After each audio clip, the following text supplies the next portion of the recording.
Everyone. तो बेटा हम पढ़ रहे हैं मॉलिक्यूलर बेसिस ऑफ इनहेरिटेंस और आज की वीडियो में हम पढ़ेंगे replication, the machinery and the enzymes.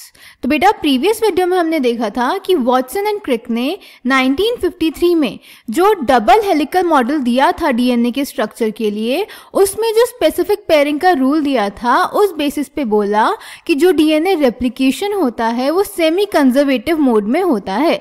मतलब डीएनए के दोनों स्ट्रैंड सेपरेट हो जाते हैं और दोनों स्ट्रैंड्स पे एक नया स्ट्रैंड सिंथेसाइज होता है। तो रेप्लिकेशन का प्रोसेस कंप्लीट होने के बाद जो दो नए डीएनए मॉलिक्यूल्स बनते हैं उनमें एक पेरेंटल स्ट्रैंड होता है और एक न्यूली सिंथेसाइज्ड स्ट्रैंड होता है, जिसको बोलते हैं semi conservative mode of DNA replication, जिसको सबसे पहले एक्सपेरिमेंटली प्रूव किया था Matthew Meselson and Franklin stall ने 1958 में इन द एस्चेरिचिया कोलाई। ठीक है, उसके बाद सेम चीज प्रूव करी थी यूकैरियोट्स में टेलर एंड हिज कलीग्स ने 1958 में इन द प्लांट विशिया फाबा। क्लियर? तो आज की वीडियो में हम देखेंगे कि रेप्लिकेशन होता क्या है, इसके लिए हमें क्या क्या चीजें चाहिए और रेप्लिकेशन कैसे होता है। ठीक है, चलिए। तो हमने सेंट्रल डोग्मा में पढ़ा है कि replication is the process of formation of DNA from DNA. तो जब डीएनए से डीएनए की ही कॉपी बनती है उस प्रोसेस को हम बोलते हैं रेप्लिकेशन। ठीक है, अब बेटा कोई भी प्रोसेस होगा तो उस प्रोसेस को करने के लिए कुछ चीज़ें तो चाहिए होंगी।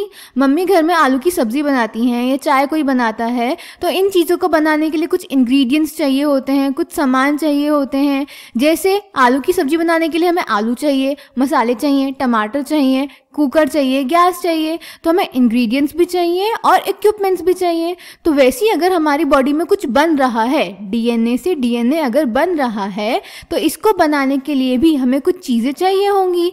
तो अब हम नेक्स्ट वही देखने वाले हैं कि रेप्लिकेशन के लिए क्या क्या रिक्वायरमेंट्स होती हैं। So first requirement is enzymes, जो कि कैटलिस्ट की तरह बिहेव करती हैं। अब हमारी बॉडी में कोई भी बायो प्रोसेस होता है तो उसको कैटलाइज करने के लिए बायो कैटलिस्ट चाहिए होते हैं, जो कि होती है हमारी बॉडी में एंजाइम्स। ये आपने पढ़ा होगा क्लास 11th में बायोमोलिक्यूल्स चैप्टर में। ठीक है, तो रेप्लिकेशन में अलग अलग एंजाइम्स चाहिए होती हैं, जिसमें से first is DNA dependent DNA polymerase. तो इसके नाम से ही इसका मीनिंग समझेंगे। पॉलीमरेज, पॉलीमरेज यानी पॉलीमराइजेशन, किसी चीज को बार बार जोड़ते जाना। तो हम क्या बना रहे हैं बेटा, डीएनए से डीएनए बना रहे हैं। डीएनए एक पॉलीमर है, इसकी मोनोमेरिक यूनिट्स क्या होती हैं, हमने पढ़ा है न्यूक्लियोटाइड्स। तो जब हम बहुत सारे न्यूक्लियोटाइड्स को आपस में जोड़ देंगे तो डीएनए बन जाएगा। तो डीएनए पॉलीमरेज वो एंजाइम होगी जो न्यूक्लियोटाइड्स को जोड़ के डीएनए सिंथेसिस करेगी। ठीक है, अब जब हम सब्जी बना रहे हैं, आलू की सब्जी अगर हम बना रहे हैं तो हमारे पास उसकी कोई रेसिपी होगी कि अच्छा पहले तेल डालेंगे, फिर उसमें जीरा भूनेंगे, फिर ये सामान डालेंगे और फिर आलू की सब्जी बनेगी। तो एक पाथ हम फॉलो करेंगे।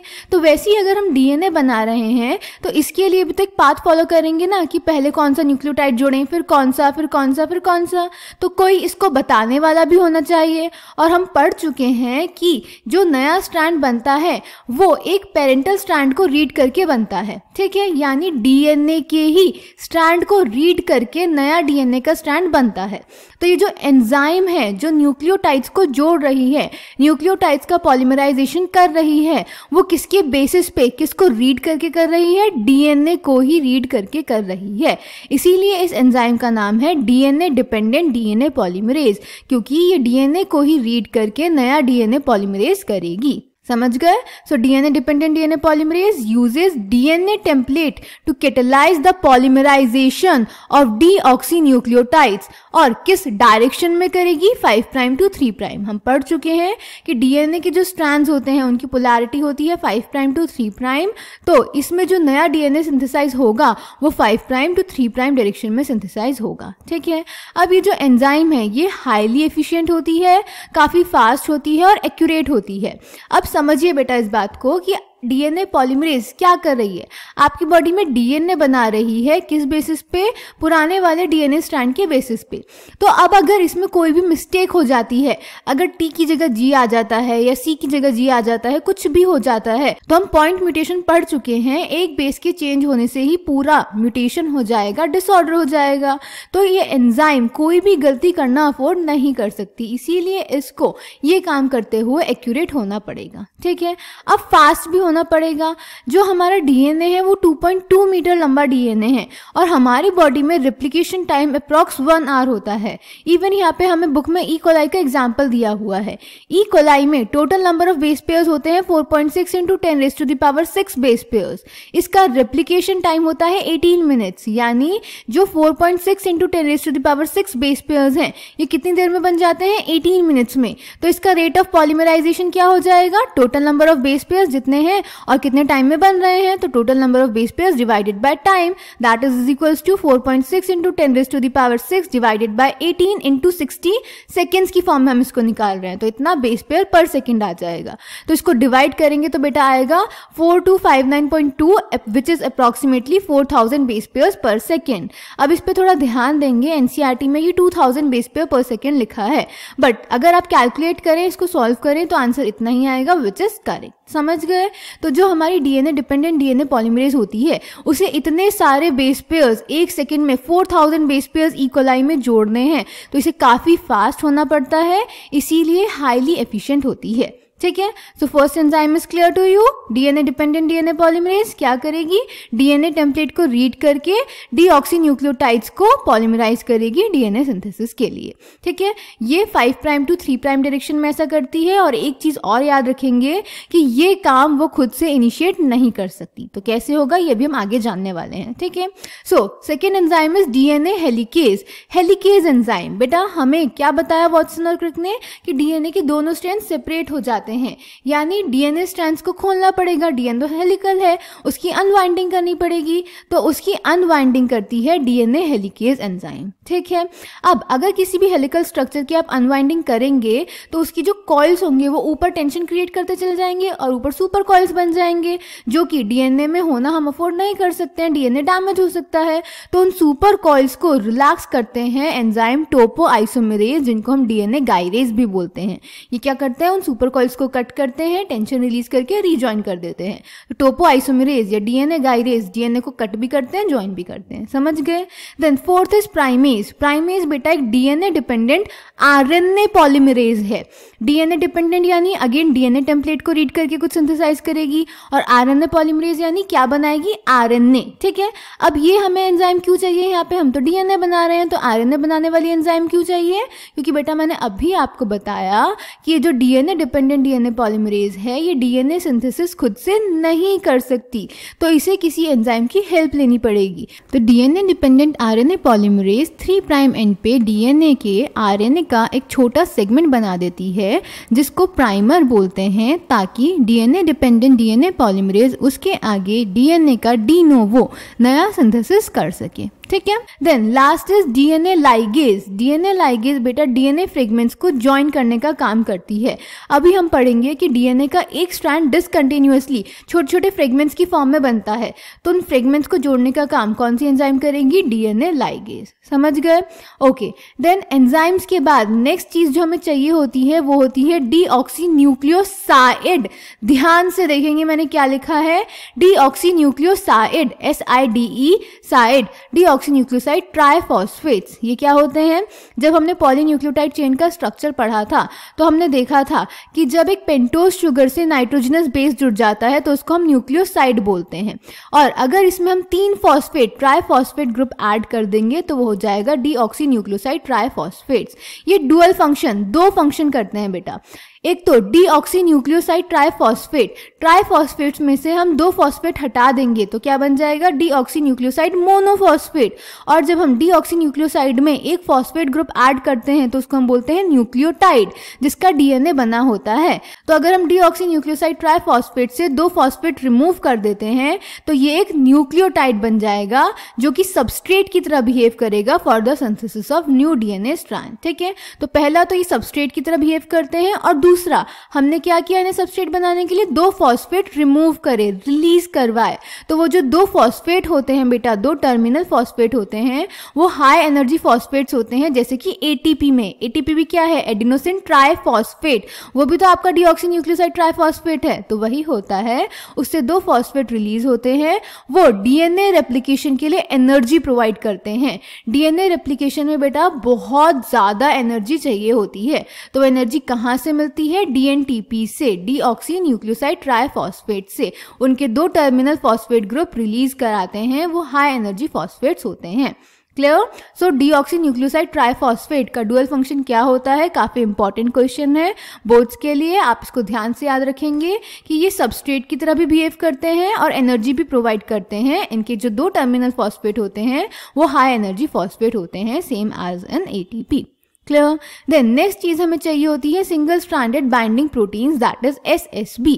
अब क्या होता है बेटा, जब DNA हेलिकेज DNA को अनवाइंड कर देती है तो वो सिंगल स्ट्रैंडेड सेगमेंट की फॉर्म में आ जाते हैं, जिनको न्यूक्लियस एंजाइम, वो एंजाइम जो न्यूक्लिक एसिड को डाइजेस्ट करती हैं, वो एंजाइम्स इन सिंगल स्ट्रैंडेड DNA को डाइजेस्ट या ब्रेक कर सकती हैं इजीली। तो इसीलिए इस डाइजेशन और ब्रेकेज को प्रिवेंट करने के लिए हम उस सिंगल स्ट्रैंडेड जगह पे, सिंगल स्ट्रैंडेड सेगमेंट पे single stranded binding proteins SSB add कर देते हैं। ये स्मॉल प्रोटीन्स होते हैं जिनका कोई एंजाइमेटिक फंक्शन नहीं होता और ये टेट्रामर की फॉर्म में एग्जिस्ट करते हैं। टेट्रामर जैसे हमने हीमोग्लोबिन पढ़ा है, 4 यूनिट्स की फॉर्म में एग्जिस्ट करते हैं और 32 न्यूक्लियोटाइड्स के ग्रुप में अटैच हो जाते हैं।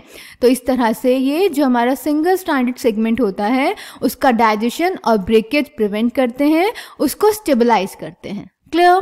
Then next is origin of replication. अभी जो रेप्लिकेशन का प्रोसेस है बेटा, ये पूरे DNA में कहीं भी शुरू नहीं हो जाएगा, एक डेफिनेट रीजन में ही स्टार्ट होगा और उस डेफिनेट रीजन को हम बोलते हैं origin of replication. So what is origin of replication? Definite region in DNA where the replication originates. ठीक है? देन उसके बाद हमें नेक्स्ट चाहिए होता है रेप्लिकेशन फोर्क। अभी मैंने आपको बताया कि रेप्लिकेशन को कराने के लिए काफी ज्यादा एनर्जी चाहिए होती है, तो इसीलिए हम पूरा DNA एक साथ अनवाइंड नहीं कर सकते, हम छोटे छोटे सेगमेंट्स को अनवाइंड करते हैं और उनमें पहले सिंथेसिस होता है, फिर नेक्स्ट सेगमेंट अनवाइंड होता है। तो वो जो अनवाइंडेड सेगमेंट होता है DNA का जिसमें रेप्लिकेशन होता है उसको बोलते हैं replication fork. Small opening of the DNA helix where replication occur as DNA can not be separated in its entire length due to very high energy requirements. Clear? और लास्ट चीज जो हमें चाहिए होगी DNA टेम्पलेट। अभी हमने पढ़ा था कि सेमी कंजर्वेटिव मोड में होता है तो एक पेरेंटल स्ट्रैंड होगा और एक न्यूली सिंथेसाइज्ड स्ट्रैंड होगा और उसी टेम्पलेट स्ट्रैंड को रीड करके नया स्ट्रैंड बनता है, तो इसीलिए हमें DNA टेम्पलेट चाहिए होता है। ठीक है? तो ये तो है बेटा रिक्वायरमेंट्स कि हमें DNA रेप्लिकेशन कराने के लिए क्या क्या चाहिए। तो अब देख लेते हैं कि रेप्लिकेशन होता कैसे है। ठीक है? तो ये है बेटा आपका double stranded DNA with anti parallel polarity. हमें वॉटसन एंड क्रिक ने बताया था कि DNA के जो 2 स्ट्रैंड्स होते हैं उनकी पोलैरिटी एंटी पैरेलल होती है, यानी अगर एक स्ट्रैंड की पोलैरिटी 5 प्राइम टू 3 प्राइम है तो दूसरे स्ट्रैंड की पोलैरिटी 3 प्राइम टू 5 प्राइम होगी। ठीक है? फिर उन्होंने ही हमें बताया था कि जो DNA रेप्लिकेशन होता है वो सेमी कंजर्वेटिवली होता है। DNA के दोनों स्ट्रैंड सेपरेट करेंगे और फिर उन पे नया स्ट्रैंड सिंथेसाइज होगा। तो DNA रेप्लिकेशन कराने के लिए हमें पहले DNA स्ट्रैंड्स की अनवाइंडिंग करनी होगी, इन्हें सेपरेट करना होगा। तो वो करती है एंजाइम DNA हेलिकेज। हमने पढ़ा, अभी जब हमने रिक्वायरमेंट्स पढ़ी तो हमने वहां पे देखा कि एंजाइम DNA हेलिकेज DNA के दोनों स्ट्रैंड्स को सेपरेट कर देगी। तो जब वो इतना सेगमेंट अनवाइंड कर देगी तो वो अब प्रेजेंट होगी यहाँ पे, इस एरिया में प्रेजेंट होगी DNA हेलिकेज। ठीक है? इसका नाम लिख देते हैं DNA हेलिकेज। क्या करती है ये? DNA के सेगमेंट्स को अनवाइंड कर देती है। तो जब इतने सेगमेंट पे नया स्ट्रैंड सिंथेसाइज हो जाएगा तब ये आगे का स्ट्रैंड अनवाइंड करेगी। अब इसने पूरा स्ट्रैंड एक साथ अनवाइंड क्यों नहीं किया? क्योंकि याद कीजिए कि रेप्लिकेशन में इतने लंबे स्ट्रैंड को अनवाइंड करने के लिए बहुत ज्यादा एनर्जी चाहिए, तो इसीलिए हम एक छोटे रीजन को ही अनवाइंड करते हैं, उसी पे नया DNA सिंथेसिस होता है और इस रीजन को हम बोलते हैं रेप्लिकेशन फोर्क। ठीक है? वो ओपन रीजन DNA का जहाँ पे नया स्ट्रैंड सिंथेसाइज होता है उसको हम रेप्लिकेशन फोर्क बोलते हैं। और DNA स्ट्रैंड्स का अनवाइंडिंग किया DNA हेलिकेज ने, बट जब अनवाइंडिंग होती है तो उसकी वजह से यहाँ पे सुपर कॉइलिंग हो जाती है। तो इस सुपर कॉइलिंग को रिलीज करने के लिए हमारे पास एक और एंजाइम है विच इज टोपोआइसोमेरेज। तो टोपोआइसोमेरेज यहाँ पे प्रेजेंट होगी ताकि सुपर कॉइल्स को रिलैक्स कर सके और इसको हम DNA गायरेज भी बोलते हैं। ठीक है। अब जब डीएनए हेलिकेज ने इसको अनवाइंड कर दिया डीएनए सेगमेंट को, तो ये सिंगल स्ट्रैंडेड हो गए। सिंगल स्ट्रैंडेड होने की वजह से न्यूक्लियस एंजाइम इसको डाइजेस्ट या ब्रेक कर सकती है, तो हमें इसे स्टेबलाइज करने की जरूरत है, जो करते हैं SSBs, जो कि टेट्रामर की फॉर्म में अरेंज रहते हैं। तो ये है हमारे SSB, single stranded binding proteins, जो कि सिंगल स्ट्रैंडेड डीएनए सेगमेंट्स को स्टेबलाइज करते हैं, उन्हें ब्रेकेज और डाइजेशन से प्रिवेंट करते हैं। ठीक है। अब हमें डीएनए स्ट्रैंड सिंथेसाइज करने हैं, जो करती है DNA dependent DNA polymerase, but वो खुद से इस प्रोसेस को इनिशिएट नहीं कर सकती, तो वो एंजाइम प्राइमेज की हेल्प लेती है, जो कि डीएनए डिपेंडेंट आरएनए पॉलीमरेज है और आरएनए प्राइमर सिंथेसाइज करती है। तो अब सबसे पहले primase enzyme RNA primer synthesise करेगी, बट बेटा वो कहाँ सिंथेसाइज करेगी, क्वेश्चन ये है। तो बेटा वो 3 प्राइम एंड पे सिंथेसिस करेगी प्राइमर का। क्यों? क्योंकि डीएनए पॉलीमरेज को जो नया डीएनए सिंथेसाइज करना है वो 5 प्राइम टू 3 प्राइम डायरेक्शन में करना है। तो अगर हमें 5 प्राइम एंड से शुरुआत करनी है, तो हमें प्राइमर को 3 प्राइम एंड के सामने अलाइन करना होगा। तो इसीलिए जो प्राइमर है वो 3 प्राइम एंड पे अलाइन हो जाएगा, और इसको अलाइन कौन करेगा, प्राइमेज एंजाइम। तो ये बन गया आपका आरएनए प्राइमर, जो किसने बनाया, एंजाइम प्राइमेज ने। कहाँ पे बनाया, 3 प्राइम एंड पे, ताकि 3 प्राइम एंड के सामने 5 प्राइम एंड आ जाए। ठीक है। अब क्या होगा, अब यहाँ पे आएगी डीएनए पॉलीमरेज एंजाइम और डीएनटीपीज की हेल्प से डीएनए सिंथेसिस करेगी। तो ये है डीएनए पॉलीमरेज, जो कि डीएनटीपीज को यूज करके नया पॉलीमराइज करेगी डीएनए स्ट्रैंड। तो ये हैं आपके डीएनटीपीज। ठीक है। अब इस तरह से जो हमारी डीएनए पॉलीमरेज है पूरा सिंथेसिस करती जाएगी डीएनए स्ट्रैंड्स का, और फिर जो डीएनए हेलिकेज होगी, जब इतने अनवाइंडेड सेगमेंट का सिंथेसिस पूरा हो जाएगा तो आगे का सेगमेंट अनवाइंड कर देगी, और इस तरह से जो डीएनए पॉलीमरेज है वो पूरा नया स्ट्रैंड बना देगी, और 5 प्राइम के सामने 3 प्राइम एंड आ जाएगा। ठीक है। तो डीएनए का वो स्ट्रैंड जिसकी पोलैरिटी 3 प्राइम टू 5 प्राइम थी, उस पे आरएनए प्राइमर लगा 3 प्राइम एंड पे, तो वहां पे 5 प्राइम एंड बन गया। तो डीएनए पॉलीमरेज डीएनटीपीज को यूज करके 5 प्राइम टू 3 प्राइम डायरेक्शन में कंटिन्यूअस सिंथेसिस करेगी डीएनए स्ट्रैंड का, वो बीच में रुकेगी नहीं, क्योंकि डीएनए हेलिकेज कंटिन्यूअसली अनवाइंडिंग करती चली जाएगी। तो ये यहाँ पे आपको बेटा बनेगा कंटिन्यूअस स्ट्रैंड। इसको हम लीडिंग स्ट्रैंड भी बोलते हैं। ठीक है। अब बात कर लेते हैं दूसरे स्ट्रैंड की, जिसकी पोलैरिटी है 5 प्राइम टू 3 प्राइम। तो 5 प्राइम के सामने 5 प्राइम एंड तो नहीं आ सकता, तो आरएनए प्राइमर कहाँ लगेगा, तो बेटा आरएनए प्राइमर लगेगा कहीं आगे जहाँ पे अनवाइंडिंग हुई है, क्योंकि यहाँ पे हम 3 प्राइम एंड कंसिडर कर सकते हैं। तो यहाँ पे आरएनए प्राइमर लगेगा, उसके बाद यहाँ पे डीएनए पॉलीमरेज आएगी, और उसके बाद डीएनटीपीज की हेल्प से डीएनए पॉलीमरेज डीएनए का नया सेगमेंट सिंथेसाइज करेगी। अब ये सिर्फ एक फ्रेगमेंट बनेगा, पूरा डीएनए नहीं बनेगा, क्योंकि ये यहाँ पे इस पॉइंट से शुरू हुआ और यहाँ पे खत्म हो जाएगा, इसके आगे तो डीएनए स्ट्रैंड है ही नहीं, तो ये एक फ्रेगमेंट बना डीएनए का। फिर अगेन दोबारा से यहाँ पे प्राइमर लग जाएगा, दोबारा डीएनए पॉलीमरेज आ जाएगी, और दोबारा से डीएनटीपीज की हेल्प से एक नया फ्रेगमेंट सिंथेसाइज हो जाएगा।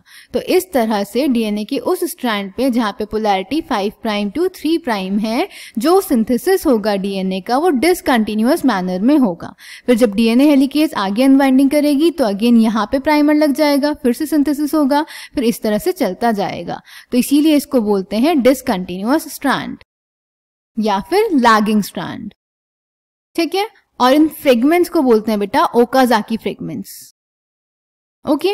अब इन फ्रेगमेंट्स को हम ऐसे ही तो नहीं छोड़ सकते, तो यहाँ पे एक और एंजाइम आएगी इन्हें अटैच करने के लिए, इन्हें जोड़ने के लिए, जो कौन सी एंजाइम होती है, याद कीजिए, डीएनए लाइगेज। ठीक है। तो इस तरह से डीएनए के 2 नए स्ट्रैंड सिंथेसाइज हो जाएंगे। ठीक है। इसको रिवाइज कर लेते हैं कि क्या क्या हुआ। सबसे पहले डबल स्ट्रैंडेड डीएनए सेपरेट हुआ एक segment with the help of enzyme DNA helicase. उस सेपरेटेड सेगमेंट को हम बोलेंगे रेप्लिकेशन 4। उसकी वजह से यहाँ सुपर कॉइल्स क्रिएट हो गई, जिसको टोपोआइसोमेरेज या गायरेज ने रिलैक्स किया। सिंगल स्ट्रैंडेड सेगमेंट्स को स्टेबलाइज करने के लिए एसएसबी लगे। फिर 3 प्राइम एंड पे आरएनए प्राइमर लगेगा, वहां पे डीएनए पॉलीमरेज आएगी और डीएनटीपीज की हेल्प से कंटिन्यूअस सिंथेसिस कर देगी। इसको हम बोलेंगे कंटिन्यूअस स्ट्रैंड या लीडिंग स्ट्रैंड। दूसरे स्ट्रैंड पे जिसकी पोलैरिटी 5 प्राइम टू 3 प्राइम है, वहां पे फ्री 3 प्राइम एंड पे प्राइमर लगेगा, डीएनए पॉलीमरेज आएगी और डीएनटीपीज की हेल्प से सिंथेसिस होगा, बट ये सिर्फ एक फ्रेगमेंट बनेगा।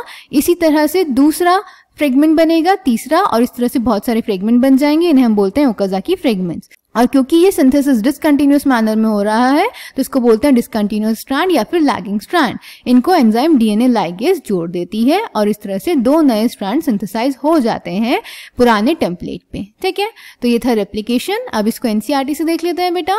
सो the machinery and the enzymes in living cells such as E coli, the process of replication requires a set of catalyst enzymes, जिनको बोलते हैं।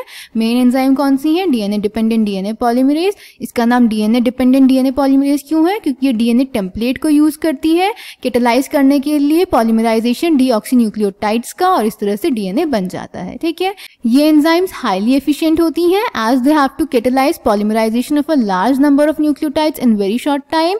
जैसा कि ई कोलाई का एग्जांपल दिया हुआ है। ई कोलाई में 4.6 × 10⁶ बेस पेयर्स होते हैं, जबकि ह्यूमंस में 6.6 × 10⁹ बेस पेयर्स होते हैं। तो ई कोलाई का रेप्लिकेशन टाइम होता है 18 मिनट्स। तो एवरेज रेट निकाला हुआ है पॉलीमराइजेशन का इन्होंने अप्रोक्सीमेटली 2000 बेस पेयर्स, बट ये हमने कैलकुलेट किया था 4000 बेस पेयर्स। तो यहाँ पे लिख भी देते हैं कितना आना चाहिए, ये 4000 बेस पेयर्स पर सेकेंड। समझ गए? चलिए, उसके बाद ये वाली जो एंजाइम्स होती हैं पॉलीमरेजेस, ये फास्ट भी होती हैं और एक्यूरेसी भी शो करती हैं, क्योंकि अगर एक्यूरेट नहीं होंगी तो म्यूटेशंस हो जाएंगे। ठीक है, furthermore energetically replication is a very expensive process, बहुत ज्यादा एनर्जी चाहिए होती है। So deoxyribonucleoside triphosphate serve dual purposes. In addition to acting as substrates, they provide energy for polymerization reaction because the 2 terminal phosphates in a deoxynucleoside triphosphate are high energy phosphate, same as in case of ATP. ये मैं आपको समझा चुकी हूँ। ठीक है, then in addition to DNA dependent DNA polymerase, many additional enzymes are required to complete the process of replication with high degree of accuracy. उनकी भी बात हमने कर ली है। For long DNA molecules, since the 2 strands of DNA cannot be separated in its entire length due to very high energy requirement, the replication occurs within a small opening of the DNA helix referred to as replication fork. तो क्योंकि बहुत ज्यादा energy चाहिए होती है इसलिए एक छोटी सी ओपनिंग में डीएनए सिंथेसिस होता है, दैट इज रेप्लिकेशन फोर्क में। ठीक है, the DNA dependent DNA polymerases catalyse polymerisation only in one direction, that is 5 prime to 3 prime, जिसकी वजह से एक एडिशनल कॉम्प्लिकेशन अराइज हो जाती है रेप्लिकेशन फोर्क में। Consequently on one strand the template with polarity 3 prime to 5 prime, देखिए जहां पे कंटिन्यूअस स्ट्रैंड हुआ उसकी पोलैरिटी क्या है? 3 प्राइम टू 5 प्राइम। ठीक है, then the replication is continuous while on the other the template with polarity 5 prime to 3 prime it is discontinuous. The discontinuously synthesized fragments are later joined by the enzyme DNA ligase. ये सब हम discuss कर चुके हैं। The DNA polymerases on their own cannot initiate the process of replication, तो इसीलिए वो DNA dependent RNA polymerase primase की हेल्प लेती हैं जो कि प्राइमर सिंथेसाइज करती है। Also the replication does not initiate randomly at any place in DNA. वो कहाँ पे होता है? ओरिजिन ऑफ रेप्लिकेशन में।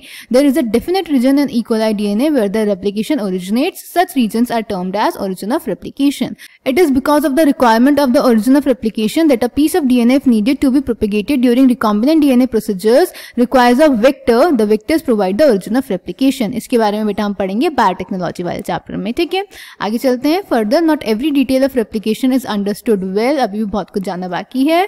इन eukaryotes the replication of DNA takes place at S phase of cell cycle. याद रखेंगे, हमने 11th में भी पढ़ा है रेप्लिकेशन कहाँ होता है? एस फेज में सेल साइकिल के। The replication of DNA and cell division cycle should be highly coordinated. A failure in cell division after DNA replication results into polyploidy. ये ऑलरेडी हम पढ़ चुके हैं। A chromosomal anomaly. You will learn the detailed nature of origin and the process occurring at this site in higher classes. ठीक है, then हमें यहाँ पे रेप्लिकेटिंग फोर्क का डायग्राम दिया हुआ है जहाँ पे डीएनए की पोलैरिटी है 3 प्राइम टू 5 प्राइम, वहाँ पे कंटिन्यूअस सिंथेसिस हो रहा है in the direction 5 prime to 3 prime, और जहाँ पे पोलैरिटी है 3 प्राइम टू 5 प्राइम, वहाँ पे डिसकंटिन्यूअस सिंथेसिस हो रहा है इन 5 प्राइम टू 3 प्राइम डायरेक्शन। ठीक है, इन फ्रेगमेंट्स को ओकाज़ाकी फ्रेगमेंट्स बोलते हैं। इनको डीएनए लाइगेज एंजाइम ज्वाइन कर देगी। ठीक है, तो ये था बेटा रेप्लिकेशन का मैकेनिज्म और मशीनरी। आई होप आपको समझ में आया होगा। इसको ध्यान से एनसीईआरटी से पढ़ेंगे, अपने नोट्स बनाएंगे और जो भी डाउट्स होंगे मुझसे कमेंट सेक्शन में पूछ लेंगे। Thank you.